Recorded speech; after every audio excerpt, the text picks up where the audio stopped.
Ladies and gentlemen, welcome and thank you for joining today's web conference, Training for Entity-Owned Firms on Completing 8A Application in certify.SBA.gov. Please note that all lines will be muted for the duration of the call. You're welcome to submit written questions during the presentation, and these will be addressed during Q&A.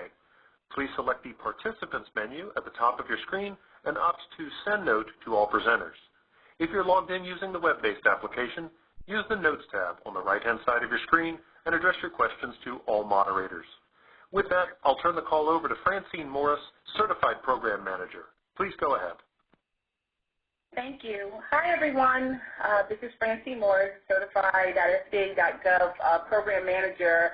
I hope everyone's having a great afternoon. I want to thank you for taking your time to spend with us this afternoon to get an understanding of the workarounds that we have for you completing your 8A initial applications in the certify.SBA.gov system. I have Laura Kadamus here. She's going to kick this training off and walk you through all the workarounds that we have. So thank you for your patience. I want to personally thank you for that. I know there's been some difficulties in using the system, and it can be frustrating with it being a new system, and I want you to know we do understand that. So without further ado, Laura, if you can take this over, I appreciate it. Sure. Thanks, Francine. Hi, everyone. My name is Laura. I'm with the Certified team at SBA headquarters. So I've been working with some of you who are on the line now to just listen to your experiences filing your 8A initial applications. And from that, we've put together a document that establishes some workarounds to solve some of the issues that you've been facing. So one of the big things that we've heard is that the system isn't asking for all of the documents, or all of the questions aren't applicable to the entities. They're only applicable to individually owned firms. So what we've done is create a document of workarounds, and that's what I'm going to do to go through right now. So I'm going to, on my screen, you can currently see the 8A initial application overview. And so what I'm going to do is have the workaround document. Now you can see it on the left side, and we're going to go through the application step by step. So starting with the eligibility section.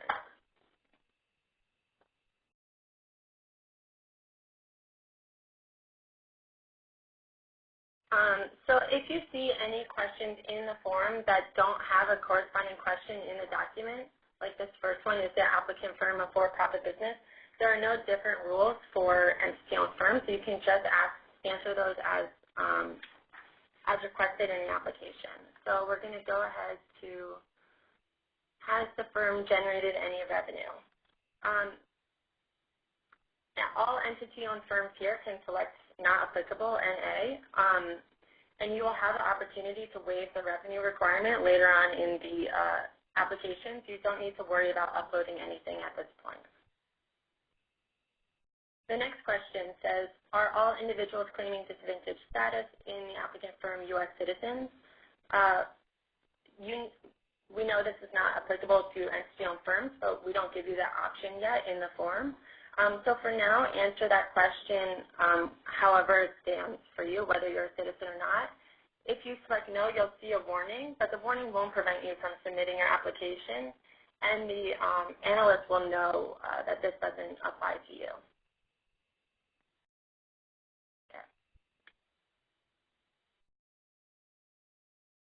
So now we're up to prior 8A involvement.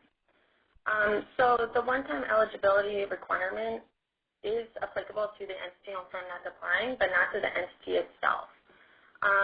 So we want to emphasize that these questions should be answered for the applicant firm. So was the applicant firm ever a certified 8A business development program participant? Answer this again truthfully. It won't. If the applicant firm was a participant, you're not eligible. But if the entity has been a participant, that is okay. Okay.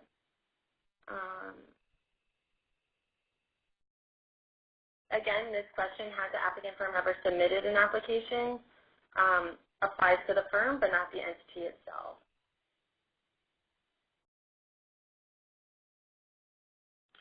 So, do the assets of a previously certified 8A Business Development Program participant constitute 50% or more of the applicant firm's assets?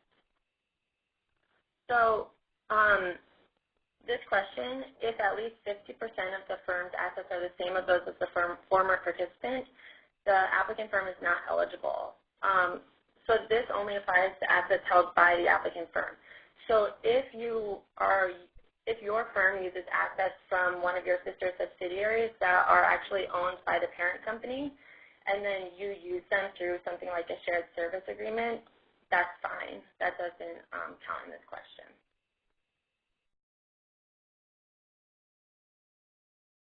Okay. Okay, and did the applicant firm hire an outside consultant to assist with its 8A application? If somebody at the parent company that does not work for the applicant firm is filling out this application, you should select yes here, and then upload the applicable documentation. We have a link for that form that you need to upload in the guide that we'll send out after this call.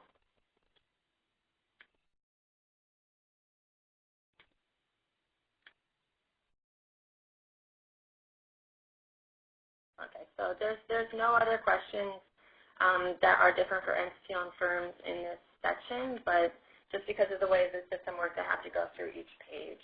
So then you can see there's a review step in the application, and then we'll get back to our application overview. Okay, so the next section is for business ownership.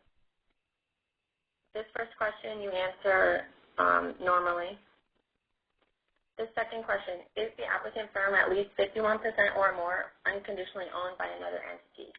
All of the entity-owned firms here are going to answer yes, and with the add documents, they're going to add the applicable 1010 form, so either the 1010 AIC, the 1010 ANC, or the 1010 CDC.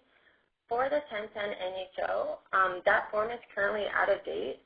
It doesn't reflect the new regulation. So instead of filling out the 1010 NHO, we're providing you with a list of documentation that you need to upload for this question. So in addition, for the CDCs, AITs, and ANCs, in addition to the form, upload any documentation that's requested in the form, as well as some additional documentation that we are listing in this document. So what we're doing with this question, as some of you already know, there's certain things that you provide during your initial applications that Certified isn't asking for. So we're using this question to provide all of that extra documentation. So for example, you might know that the day-to-day manager's resume is not requested anywhere else in the form. You can upload that here. So do you think I need to go through? Okay. I'm not going to go through this whole list, but if you have questions, you can get back to us about that after the call. And then there's some specific requirements for ANCs and CDCs. For the NHOs, as I mentioned, you don't need to upload the 1010 NHO form.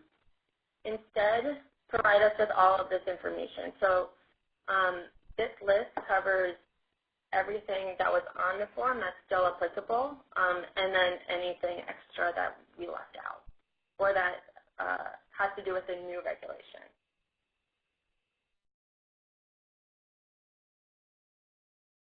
Okay. So that is the only question. Actually, let me double check. No. So that was the firm ownership page. Now on the ownership details, there's two questions that don't apply to entity-owned firms. So you can select NA. The first one is, does the applicant firm currently have ownership interest in any other firm? And the second is, does another firm or another organization have more than 10% ownership interest in the applicant firm? Okay. And then, as you can see, there's a few more pages in this section depending on the type of business you have. All of those questions are going to be the same.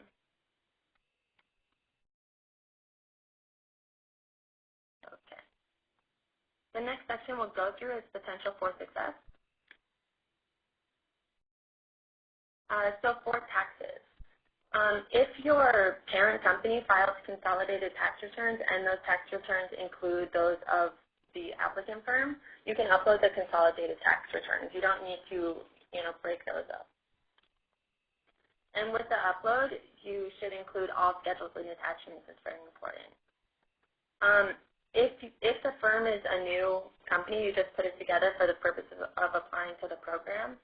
And so you wouldn't have 3 years of taxes, upload as many tax returns as you have. And if you haven't filed any tax returns yet, you can upload a letter explaining why.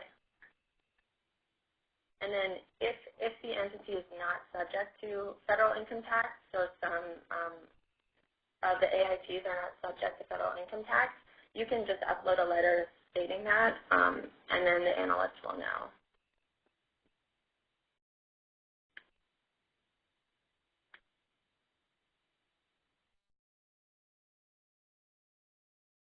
Okay, so in the revenue section,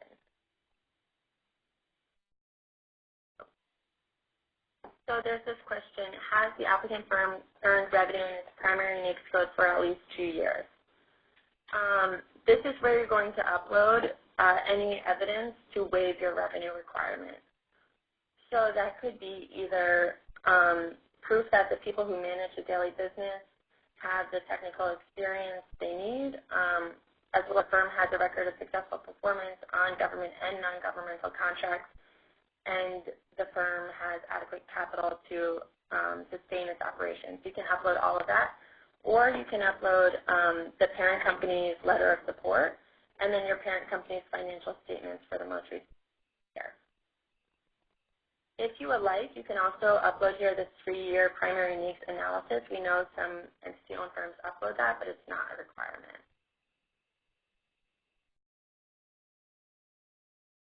So those are the only differences for the potential for success section. So I'll go back to the overview. Okay. So this section is about firm control.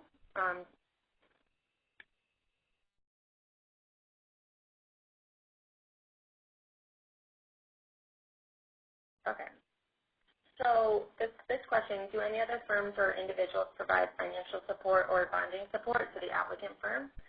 Here you're going to upload any documents that describe how either an individual, another company, or your parent company provides support. But if you already uploaded the documents from your parent company in another section of the application, you don't need to upload them again.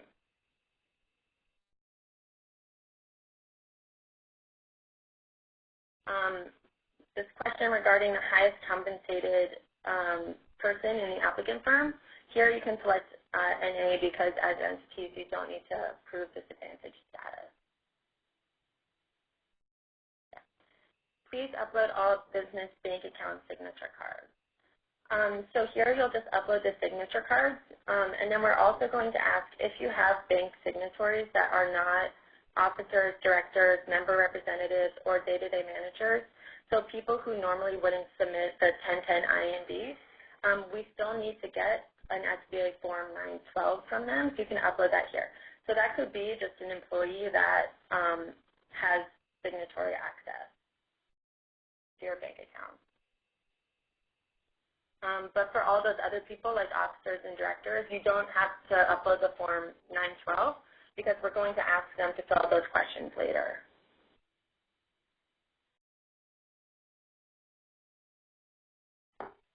Okay. Is the applicant firm co-located with any other firm at the location, or does it share any resources with any other firms? This applies to like any company. That would include a sister subsidiary or your parent company. And the same thing for the next question. If you're sharing office space, we'd like to know that.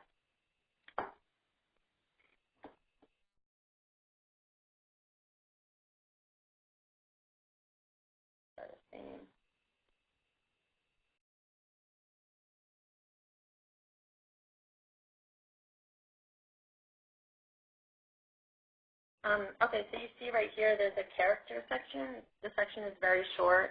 and it's about the character of your business. So there are no changes in that for the entity-owned firm. The individual contributor section is what we're going to go through next. Okay. So when you get here, you see there's 3 steps to fill out. First is the firm owner and individual claiming disadvantage. The second is providing names for anyone else that needs to provide information for your 8A application. So as some of you may know, currently this first section, firm owner and individual claiming disadvantage, so this section answers the questions for the 912, the 1010 IND, and the 413. It is currently required for submission, even though entity-owned firms technically do not need to fill out this section. So what we're going to ask you to do in this section, if you click into the vendor administrator, so whoever is filling out the application for your firm will fill out this section. And what we're going to have them do is only answer the questions that are on the 912 and the 1010 IND. And that's all outlined right here. So if you don't see, again, just like the other sections of the application, if you don't see a question in this Word document, answer it normally. So gender, you would answer. Marital status, you would answer. Where things kind of change is down below. So here, for resume, we only need the resumes of the day-to-day manager. So if the person filling out the application is also the day-to-day manager, you can upload the resume here. But if the person filling out the application is someone else, you do not need to provide a resume. Unless your firm is an NHO, in that case, board members provide resumes too. So if the board member is filling it out, you can provide that here. Otherwise, you can provide the board members' resumes in that question in the ownership section that I showed you earlier.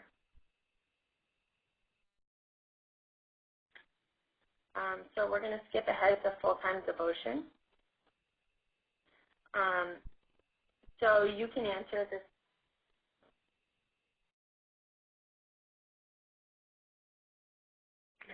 Okay. So here we need to know if we only need to know full-time devotion if the day-to-day manager is filling it out. So the same thing applies for the resume. You can answer this question if you're the day-to-day manager honestly. So if you have 2 jobs, please let us know and add the applicable documents. If you are not the day-to-day manager, say you're a board member, you can just select no here. Okay. So as you can see, there's a lot of sections in this section of the application. There are a lot of different pages that don't apply because they're from the 413. I'm just going to go through a few.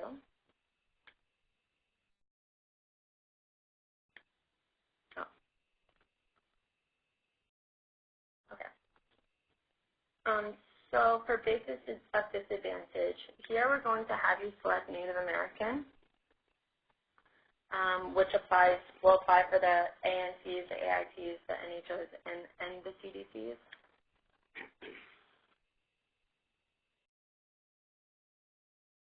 And then here in Native American documentation, you do not need to provide this. So what you're going to do is upload a blank PDF for now. So what you can do is go into Microsoft Word and open a new document and then just save it as a PDF. You can even name it like I did here, just as blank PDF, so the analyst will know. And what happens once you do this, we're going to request a blank PDF for a few of these questions. So here you have the option of uploading, which is a regular upload window, or choosing from your document library. When you choose, you can just select blank PDF and then associate it with the application. So you don't have to continuously upload the same thing over and over again. It should be pretty quick.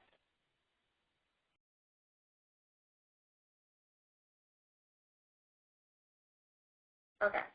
So now we're getting into a lot of questions about the assets of the individual that's applying. For all of these questions, you can either select no or enter $0. So I've outlined all of those questions in this document. And the analyst will know when they're processing your application that your firm is entity-owned, so you don't need to fill this out.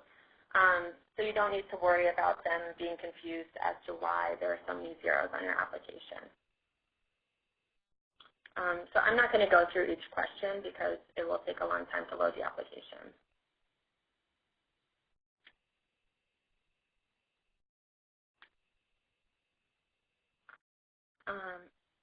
Okay, so going back into the individual contributors page, the next little block of text is about another 8A applicant if applicable. This is not applicable to the entity-owned firm, so you don't need to worry about adding another disadvantaged individual. Same thing goes for spouse. You don't need to add the spouse of a disadvantaged individual. But this section is very important. Please add all other individuals directly involved with the business. So your firm's officers, directors, member representatives, and day-to-day manager needs to complete this section. So for example, if the day-to-day manager is the one that's filling out the application, so filled out this vendor administrator section, that manager does not need to fill out this section as well because it will ask the same question.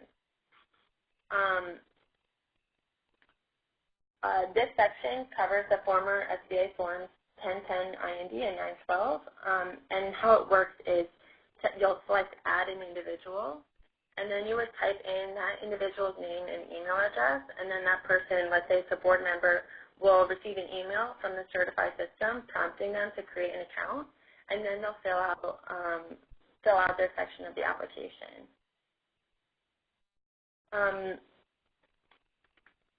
And in that section, there's only a few things that they'll need to be aware of.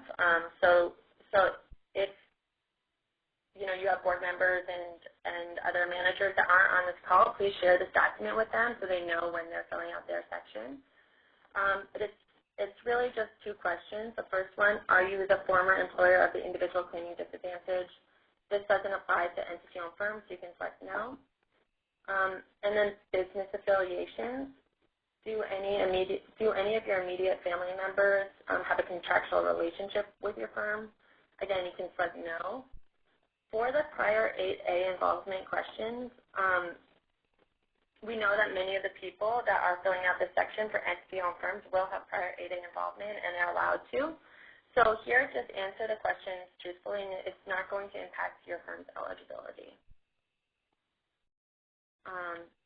So in this section, if you add someone by mistake, you can also remove them as a contributor. Or you can send them a reminder in case they haven't filled it out. So they'll get another email to create their application.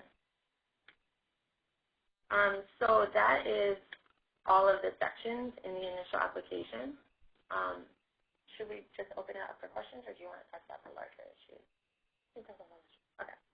So before we open it up for questions, there's a lot of issues that we've been kind of having with the system that we just want to be transparent about, and we hope to spend the next half an hour kind of discussing them with you so we better understand what should be a priority to fix and like what needs to be fixed first, essentially. So the first issue we've heard is that the person who's filling out the account cannot fill out these sections for their contributors. So, for example, if there's someone at the parent company who manages all of the SBA compliance for all of their subsidiary firms, that person tends to fill out the 912 and the 1010 IND for all the board members and then just gets them to sign off on it. That person can't do that within the Certify system.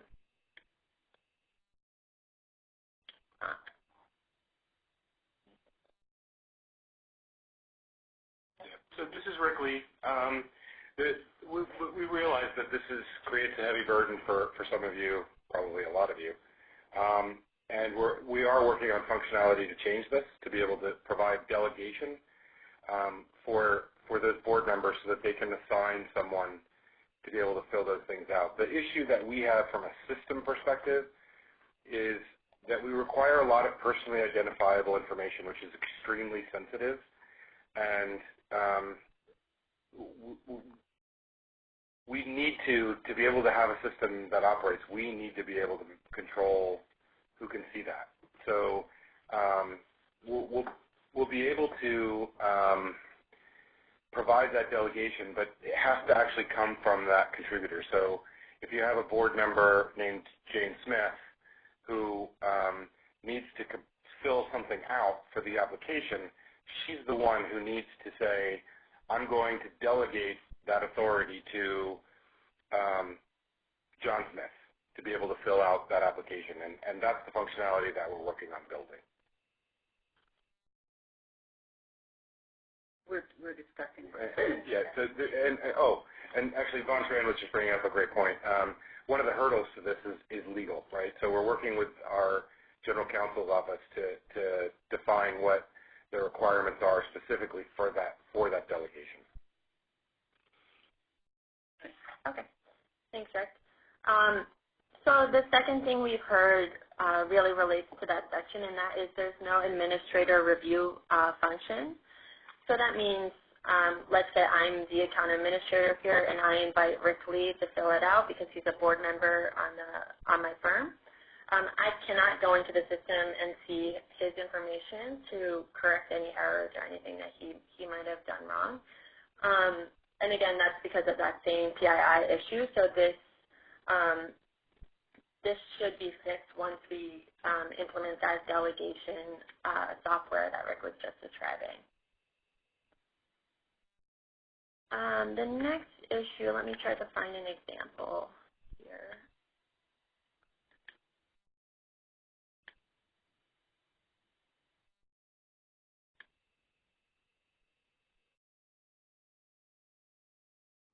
So if we're in potential for success, let's say I'm uploading a document. A little bit bigger so everyone can see. I'm just going to upload a blank PDF.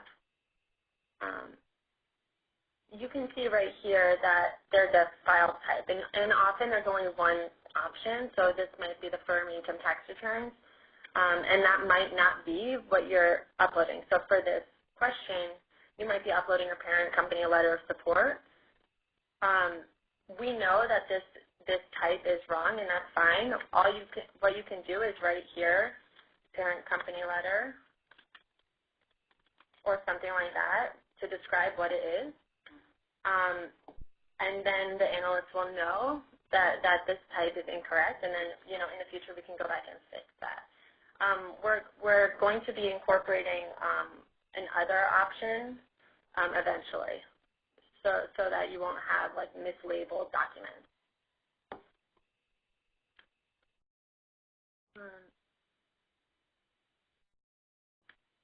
Okay. The next issue is going to bring us back to the individual contributor section. So when I'm adding an individual here, let's just say I'm inviting myself.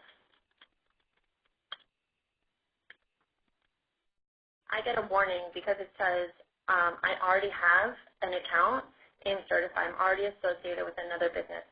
So right now there's a one-to-one relationship between an email and an 8A application. So if you're a contributor on multiple applications, you currently need to use a different email for each application to fill it out. We know this is a big problem for a lot of the entity-owned firms, and it's another issue we're working on sorting out. I don't know if you have extra details on that one. Not really a whole lot of details. Okay. There's a time frame that we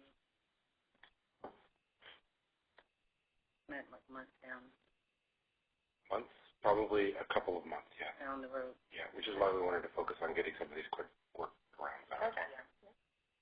Okay, so if anyone missed that, the email functionality is probably going to take a few months for us to correct, and that's why we're trying to have this call and open up this conversation so we can make it as easy as possible for you in the meantime.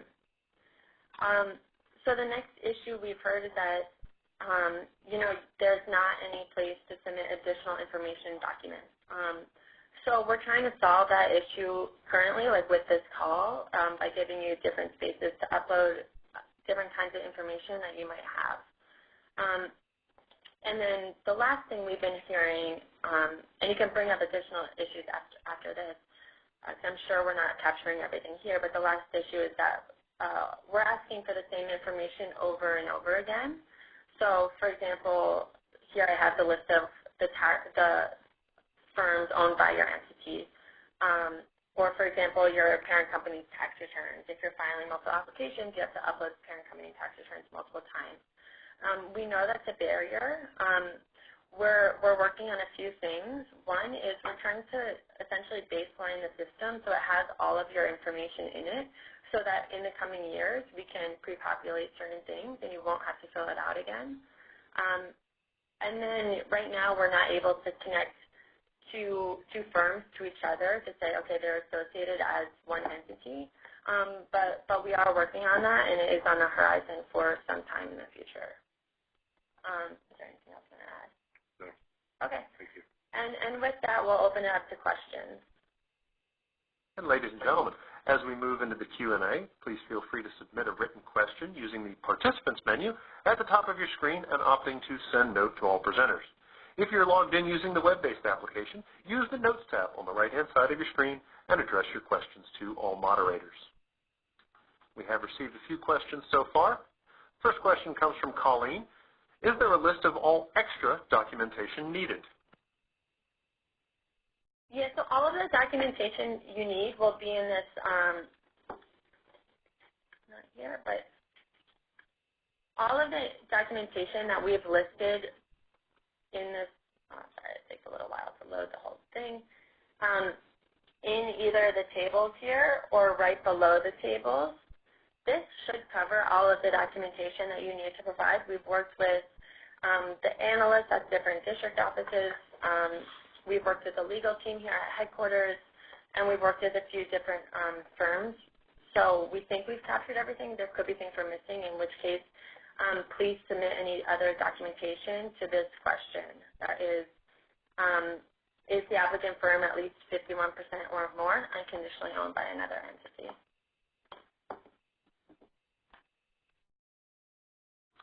And our next question comes from Vince. If we have already submitted and attempted our own workarounds, how will this affect the application? Should we withdraw and refile? Hi, Vince. Hi, Vince. This is Von Tran. I work for I'm the director of the 8-day program. If you have done that already, and if you have provided the supporting documentation that we need, and if you're able to tell us where, you know what, can you email, if your application is already assigned to a BOS, can you send an email to the BOS, and then he or she will connect with you and then look for the documents. So you can send that message also. Let me just show you quickly. You can send a message through Certify. So right up here you see Overview Documents Messages. Right now I can't send a new message because this application is not submitted yet, but if you've submitted, this feature is enabled. So you can send a message to your BOS and ask to have that conversation.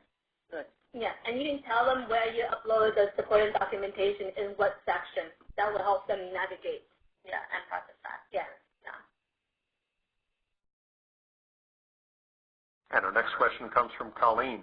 Are we now allowed to fill out managers for our members, or are we still sending out live emails?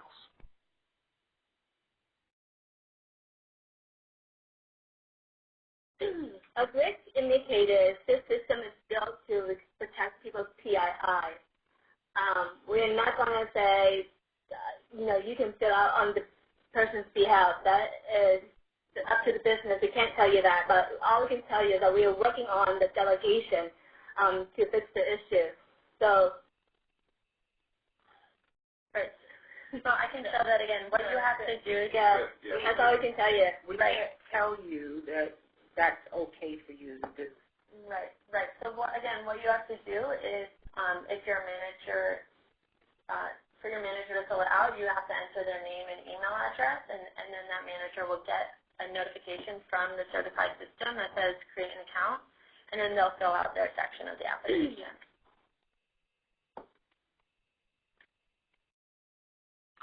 And our next question comes from Joshua. I may have missed it, but where can I get this Word document that walks you through the questions? We haven't sent it out yet, so you didn't miss anything. We wanted to have this conversation and review with you in person. So we'll be sending it out after the calls, and when we do, please share it with any other entities that you know of that might not be on the call. And also, we will post this document on our knowledge base that everyone in the public can have access to it. It's also very showing, and also has the recording of this webinar too. Yeah. Oh, good point. Yeah. So what you do is if you go to certify.SBA.gov and select help, this is the knowledge base. And there's how-to and helpful guides. So we're going to post it right up here after the call. It normally takes a couple of days, I think, to get the recording. Oh, okay, great. For the recording. Yeah, for the recording, it will take a few days, but the document will be posted. Okay. And the next question comes from Ashley. Where can we find the supplementary document? We just covered that one. And our next question comes from Colleen. Do we know when the changes will take place? So, like I said, we're working through some issues with the General Counsel. We have a few items that we're working on for some other enhanced functionality for initial application not related to more around some of the messaging services and whatnot, so that we can better facilitate these communications and don't have to use email. And after that, we'll be getting started on some of these other fixes. Laura is going to be the lead for speaking with you guys, helping get a solution together. Some of the things that we're talking about, which she'll cover in much more detail, but we're discussing some solutions that include workflows that are specific to entities and things like that, so that it'll be a much more customized solution specifically for you. Can you speak to them about the agile methodology, how we're doing this iteratively? Yeah. They'll understand that it's continuous push out. Sure. So one of the things that makes this different than a lot of government systems that are deployed is that we're developing this in what we call an agile environment. So what we mean by that is we work in 2-week sprints, and every 2 weeks we release new functionality into the application. We spent the last couple of years just building a foundation for this application, just to be able to accept data, the data that you're submitting here. So right at this point now, we've got what we call a minimum viable product, which admittedly is a little bit more minimum for individuals, firms, than it is for entities. For entities. But we've always had the intention of going back and iterating and developing that functionality that you need. So we're in that cycle right now. I think to be perfectly, so I work for OMB, which is the Office of Budget and Management out of the White House, and I think as the product owner for this, I should be probably the one to take the blame for not emphasizing some of the entity needs a bit more. But I want to make sure that you are aware that we are aware of your pain and are working as diligently as possible to get it fixed. And I just wanted to add on, we will do better with our communications when there's releases that impact you, or like, for example, the delegation or something like that. We will send out a communication. I know Certify has a mailing list, right? Mm-hmm. Can you show that? Is it possible? If you're in that mailing list, we will make sure to send that out, to use the mailing list as a source, and then we will share it with our resource partners, our district offices, and of course the associations. So we will try to do better, to communicate with you the updates. Yeah.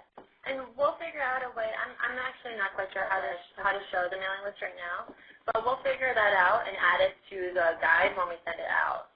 So we'll just put it right up top here. Okay. Next question. The next question comes from Sue. Are the workaround directions referenced in this conference going to be made available to us? I think we answered that one. Yes. Yeah, Next question comes from Lisa.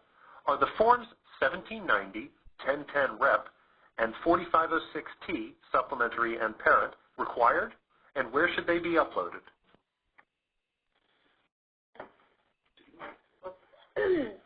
So the 1790 is an outside assistance, so I think we covered that. It's one of the questions, and there's a link to it. That's the 1010 Rep also. And that's the same thing as the 1010 Rep. The 4506T is not per the updated regulations. The 4506T is optional. You do not need to submit it. If the SBA.gov determine that it's needed, we will reach out to you. But you do not need to submit it as part of the application.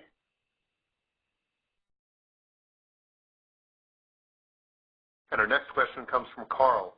How is the document and issue list accessed? So we'll send them out after the call, and then through the help center, as we just described. I think that's a repeat question. I think so. I'm not sure. Next question comes from Greg. I initially submitted my application in August. Somehow it got kicked out, so I had to resubmit on December 8th. When can I expect to hear from my reviewer?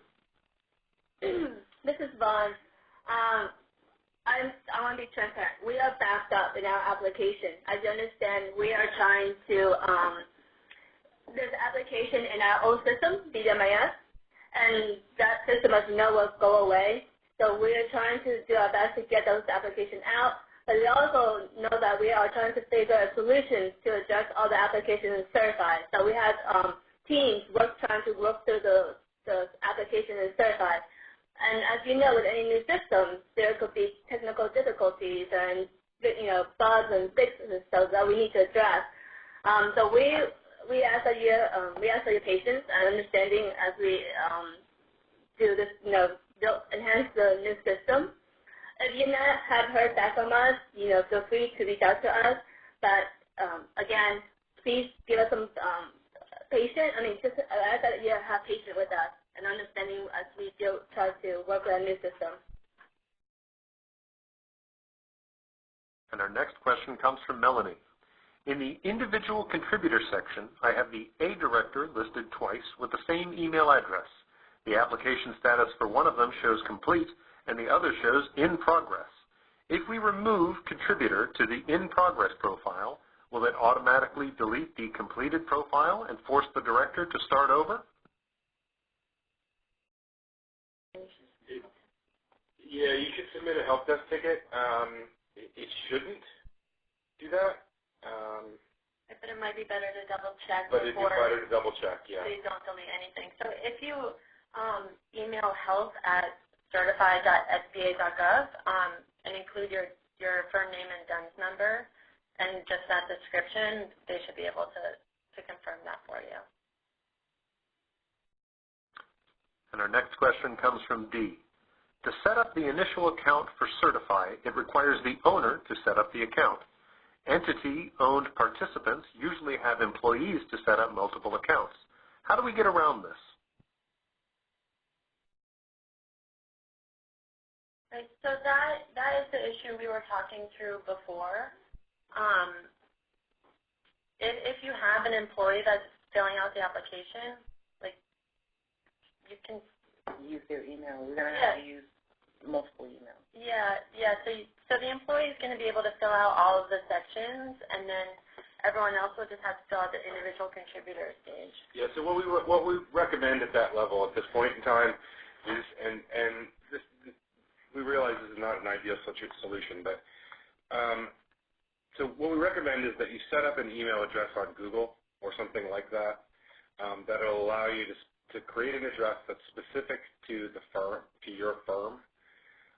So that'll be two things. One, it'll be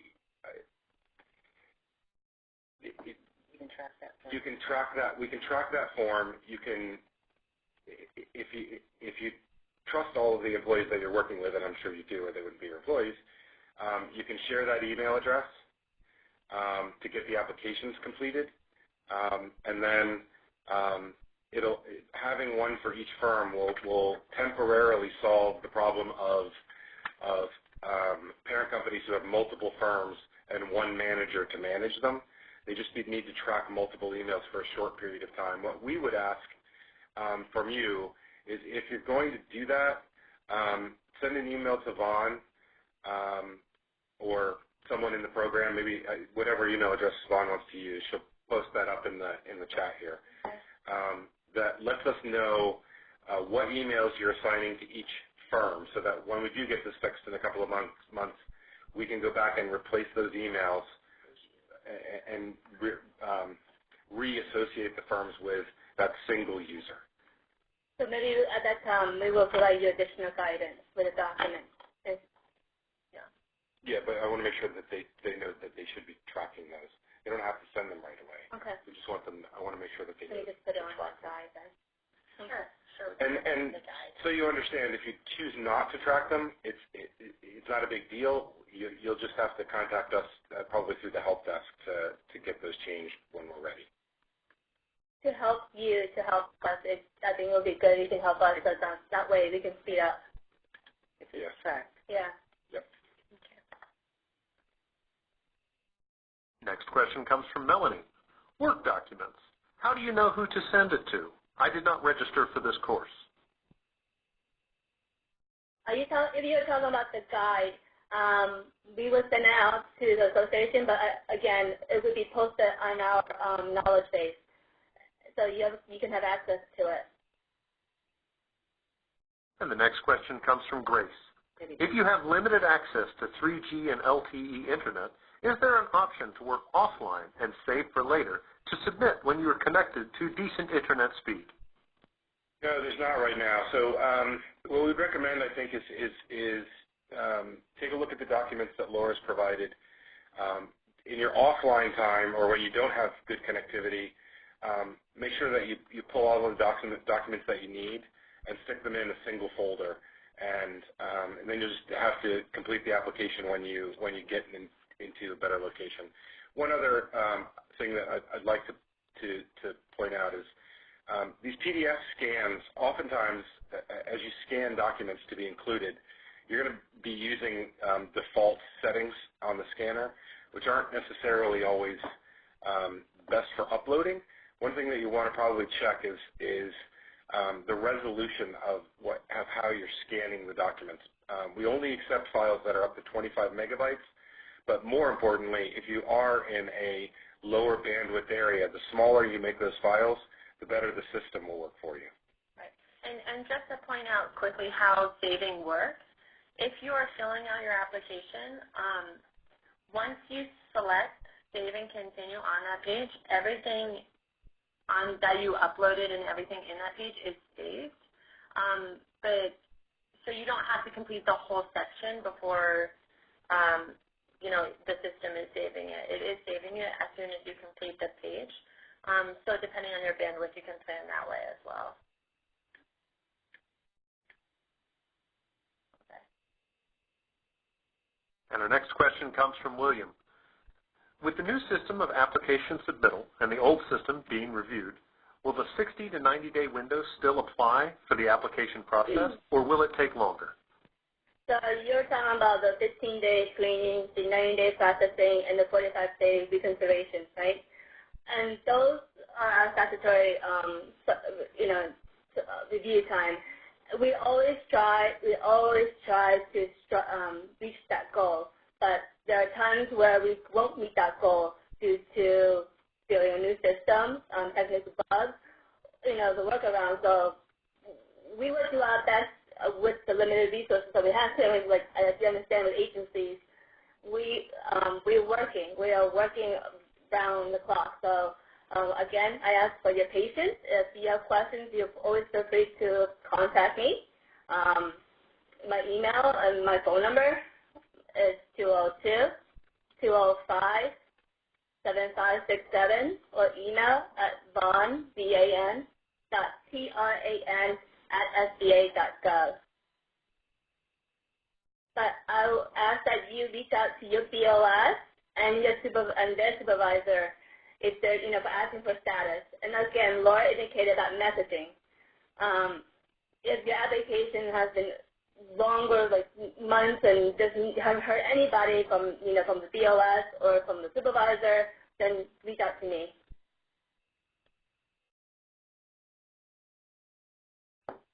And our next question comes from Melanie, a response to a previous question. I submitted a help desk ticket, and they said it was resolved for duplication. I didn't want to resend my ticket after it was closed without resolution because I know sometimes it can take some time to respond. Should I resend? You can. So sometimes the way our help desk system works, if you submitted a ticket and then submitted a similar ticket, and this happens a fair bit, especially if you create a login through that system, our help desk folks will mark those tickets we'll mark one of those tickets as resolved as duplicate, and they'll work through the issue with the other ticket. If it's been a while, you might want to resubmit it.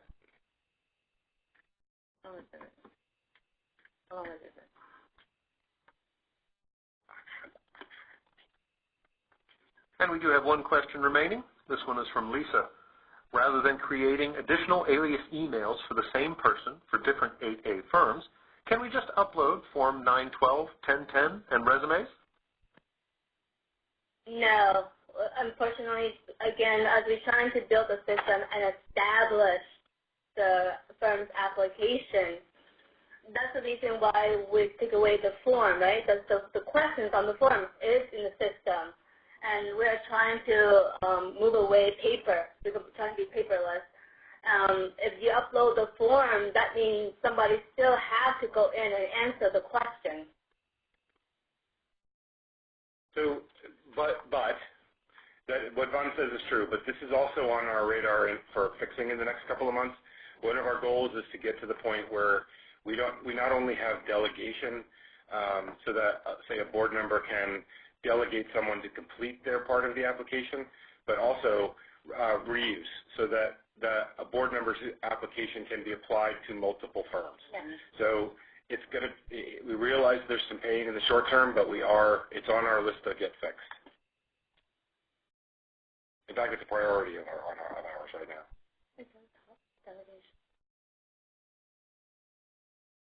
And at this time, there are no further questions in queue.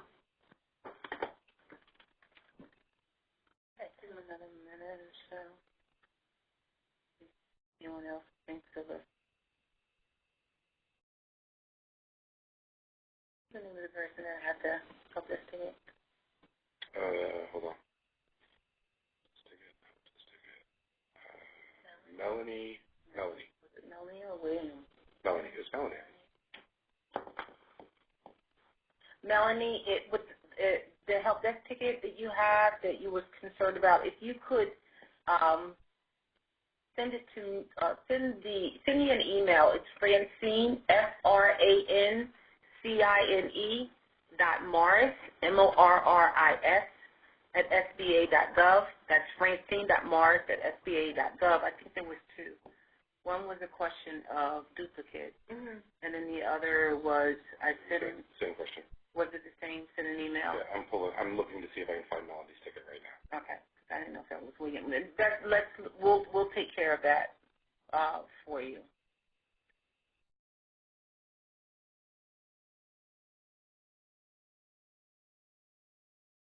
Great. So there's no further questions, so I want to close the call, but I want to first say thank you to everyone again for your patience. We've tried this several times within SBA, all of you that don't know this, to build a system that will incorporate all of our programs to make it easier for all of our firms to be able to apply for the programs. And we've tried this several times. This is the farthest that we've gotten to making this happen. And, it's going to be painful, a little painful for everyone. Trust me.